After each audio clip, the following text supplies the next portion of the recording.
कर रहे हैं। सुधाकर सिंह हमेशा बयानों में सुर्खियों में रहना चाहते हैं। और नमस्कार, मैं मनीष और आप देख रहे हैं मीडिया दर्शन। 2024 लोकसभा चुनाव जो है काफ़ी नज़दीक हैं। इस दौरान बिहार के तमाम शीर्ष नेता का जो बयान जो है उनमें तल्खियां देखने को मिल रही है। सम्राट चौधरी का एक बयान आया है, उन्होंने सीधे तौर पे कहा है कि नीतीश कुमार को अगर कुछ बोलेंगे तो वो गाली गलौज पे भी उतर जाते हैं। इसी तमाम मुद्दे पे बात करने के लिए हमारे साथ मौजूद हैं जेडीयू के प्रवक्ता हेमराज राम जी। हेमराज जी, सम्राट चौधरी का बयान आया, उन्होंने सीधे तौर पे ये कहा कि अगर हम उनके बारे में कुछ बोलेंगे तो वो हमारे परिवार को लेकर के गाली गलौज पर भी उतर जाते हैं, क्या कहेंगे? देखिए, पूरा देश जानता है कि आदरणीय नीतीश कुमार जी अपने बयानों में, अपने भाषणों में कहीं भी मर्यादाओं का उल्लंघन नहीं करते हैं।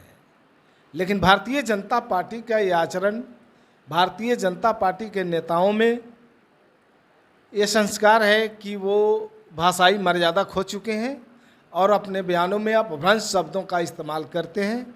और कई बार इस बात के लिए चर्चा में रहे कि सम्राट चौधरी या अन्य कई नेता भारतीय जनता पार्टी के ये भड़काऊ बात बोलने में, जिससे समाज में शांति भाईचारा जो कायम है, जो सामाजिक सौहार्द वातावरण बना हुआ है, उसको बिगाड़ने में ये लोग काम करते हैं। इनकी भाषा इस तरह की होती है जिससे सामाजिक सौहार्द बिगड़ जाता है। लालू प्रसाद यादव को लेकर के, नीतीश कुमार को लेकर के भी सम्राट चौधरी ये कहा कि नीतीश कुमार जो है लालू प्रसाद यादव को चरण वंदना करने के लिए रोज उनके आवास पर जाते हैं। देखिए, लालू जी या नीतीश कुमार जी दोनों पुराने साथी हैं और आज की तारीख में एक ही गठबंधन के मजबूत घटक दल के मजबूत लीडर हैं। और दोनों का आपस में मिलना जुलना, बातचीत करना ये लाजमी है। और इसको लेकर के अगर भारतीय जनता पार्टी के नेताओं में अगर किसी तरह की बेचैनी है, परेशानी है, पेट में दर्द है, तो इसका सबसे बड़ा कारण यही है कि इंडिया गठबंधन की जो एकजुटता है, जो मजबूती है, जो देश की जनता के सामने एक मजबूत विकल्प बन के सामने खड़ा है, इस बात का आभास हो गया है भारतीय जनता पार्टी को, उनके नेताओं को, कि 2024 में उनकी वापसी संभव नहीं है। और इन लोगों ने तो 9 साल के भीतर कोई काम किया नहीं देश की जनता के लिए, तो जनता के बीच जाने के लिए, बताने के लिए कोई बात इनके पास है नहीं। बस ऐसे ही सवालों को ये हमेशा उछालते रहते हैं और अखबार और मीडिया में ये लोग छाए रहना चाहते हैं। बिहार सरकार के पूर्व कृषि मंत्री और आरजेडी के प्रदेश अध्यक्ष के पुत्र जगदानंद सिंह लगातार बिहार सरकार पे हमलावर रहते हैं। कृषि रोड मैप का उद्घाटन कल जो है द्रौपदी मुर्मू के द्वारा किया गया। इस दौरान तेजस्वी यादव और मुख्यमंत्री नीतीश कुमार ने खूब प्रशंसा की।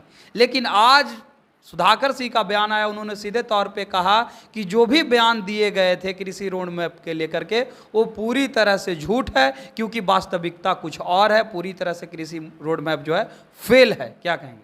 देखिए, ये सुधाकर सिंह जिसकी चर्चा आप कर रहे हैं, सुधाकर सिंह हमेशा बयानों में सुर्खियों में रहना चाहते हैं और इसी को लेकर के हमेशा विवादित बयान देते रहे हैं।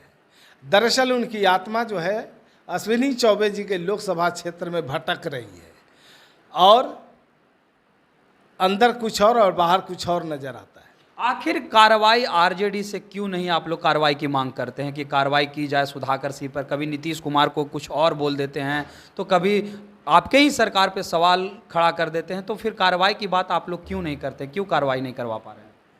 दरअसल वो आरजेडी के विधायक हैं और आरजेडी के विधायक दल के नेता और बिहार के उप मुख्यमंत्री जी तेजस्वी जी ने अपने बयानों में बताया इस बात को और उनके बारे में बोला है कि अगर इस तरह की बयान, यानी महागठबंधन, इंडिया गठबंधन के नेताओं के ऊपर अगर किसी तरह की वो टीका टिप्पणी करते हैं तो ये उचित नहीं है।